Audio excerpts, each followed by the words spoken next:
అందరికీ నమస్కారం. అమ్మ మాట అమ్మాయి బాట ఛానల్కి స్వాగతం.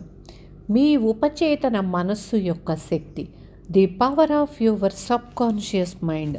ఆ పేరులోనే ఉంది కదా, మన సబ్ కాన్షియస్ మైండ్లో ఎంత పవర్ ఉందనేది ఇప్పుడు మనం కూడా తెలుసుకున్నాము. మధ్యలో స్కిప్ చేయకుండా చివరి వరకు వినండి. అర్థం కానప్పుడు రెండోసారి వినండి. మనం వినటం వలన తప్పేం లేదు, వింటే మనకి చాలా ఉపయోగం కూడా ఉంది.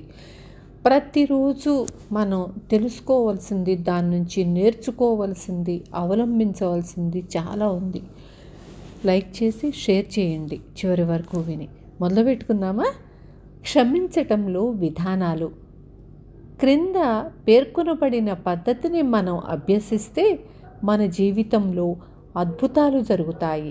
మన మనసును ప్రశాంతంగా ఉంచుకోవాలి. శరీరాన్ని సడలించి అలా వదిలేయాలి. దేవుడి గురించి, మన పట్ల ఆయనకున్న ప్రేమ గురించి ఆలోచించి ఆ తరువాత ఇలా అనుకోవాలి: నేను పూర్తిగా స్వేచ్ఛగా క్షమిస్తున్నాను. ఎవరినైనా సరే నా మనసులో నుంచి, ఆత్మలో నుంచి విడుదల చేస్తున్నాను.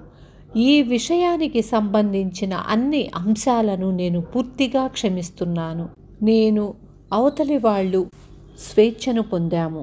ఇదొక అద్భుతమైన భావన. ఈరోజు అందరినీ క్షమించేసే దినం. నన్ను బాధ పెట్టిన వారైనా సరే వాళ్ళందరినీ ఈరోజు నేను విముక్తుల్ని చేస్తున్నాను.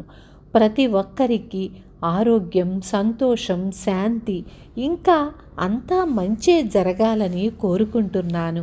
ఇది నేను స్వేచ్ఛగా, ఉల్లాసంగా, ప్రేమతో కోరుకునే కోరిక.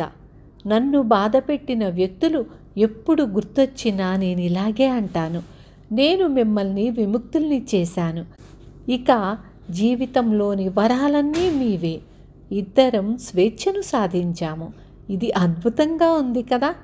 నిజమైన క్షమాపణ తాలూకా గొప్ప రహస్యం ఏమిటంటే, ఒకసారి మనం ఒక వ్యక్తిని క్షమించాక ఇక మళ్ళీ ప్రార్థించవలసిన అవసరం లేదు. అతను కానీ ఆమె కానీ ఎప్పుడు గుర్తొచ్చినా, లేక వాళ్ళు మనకు కలిగించిన బాధ గుర్తొచ్చినా వాళ్ళ మంచినే కోరి మీకు శాంతి లభించుగాక అనుకోవాలి. మన మనసులోకి ఆ ఆలోచన వచ్చినప్పుడల్లా అలా అనుకోవాలి. కొన్నాళ్ళకి ఆ వ్యక్తి కానీ, అనుభవం కానీ గుర్తు రావటం, తగ్గిపోతూ ఉండటం మనకి తెలుస్తుంది. చివరకు అది పూర్తిగా మన మనసులో నుంచి మాయమైపోతుంది. క్షమాపణకు తుది పరీక్ష. బంగారం అసలుదా నకలుదా అని తెలుసుకునేందుకు లోహాన్ని ఆమ్లంలో పరీక్షిస్తారు. అలాంటి పరీక్షే క్షమాపణ విషయంలో కూడా ఉంటుంది.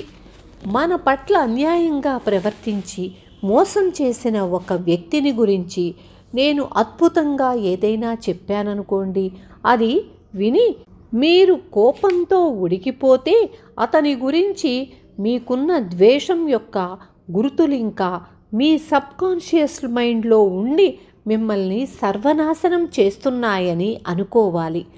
మనం వేరే వాళ్ళు మనని బాధ పెట్టారని మనం ఏదో ఆలోచిస్తూ వాళ్ళ మీద కోపంగా ఉంటే అది వాళ్ళకన్నా మనకే ఎక్కువ నష్టాన్ని కలిగిస్తుంది.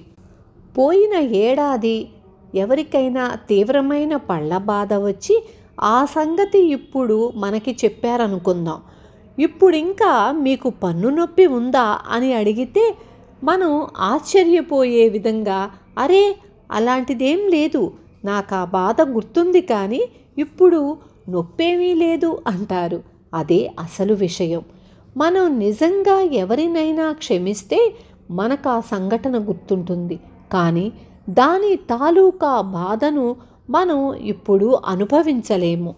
క్షమాపణకు తుది పరీక్ష యాసిడ్ టెస్ట్ లాంటిదే.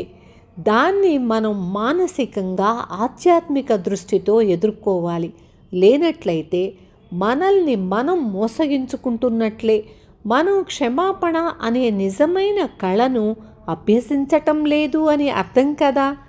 అందరినీ అర్థం చేసుకుంటే అందరినీ క్షమించినట్లే.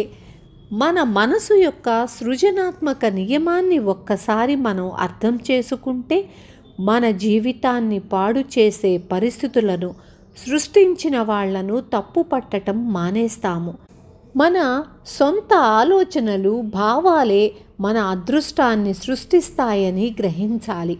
ఇంకా బాహ్య విషయాలు మన జీవితానికి, అనుభవాలకు కారణం కావన్న అవగాహన కలిగి ఉండాలి. మన సంతోషాన్ని ఇంకెవ్వరూ పాడు చెయ్యగలరని, విధి మనల్ని బంతిని తన్నినట్లు అటు ఇటు తంతు ఆడుకుంటుందని, బ్రతుకు తెరువు కోసం మనము ఇతరులను అడ్డుకొని పోట్లాడాలని ఆలోచించటం అసాధ్యమవుతుంది. ఎప్పుడైతే మన ఆలోచనలు కేవలం వస్తువులను మనం అర్థం చేసుకుంటే స్పష్టంగా తెలుస్తుంది. ఒక వ్యక్తి తన మనసులో ఎలా ఆలోచిస్తే అతను అలాగే రూపొందుతాడు. అర్థమైంది కదా? మనం ఎదుటి వాళ్ళ గురించి చెడుగా ఆలోచిస్తున్నాము అంటే మనలోనే ఆ చెడు అధిక భాగం ఉంది అని అర్థం. ముందు మనం మారాలి. మన మనసులో ఉండే చెడును, నెగిటివ్ను తీసి బయటపడేయాలి. విన్నారు కదా? రేపు మళ్ళీ మీ ముందుకొస్తాను. ఈ సాధన తప్పకుండా ప్రతి ఒక్కళ్ళము చెయ్యాలి. Thank you. రేపు మళ్ళీ మీ ముందుకొస్తాను.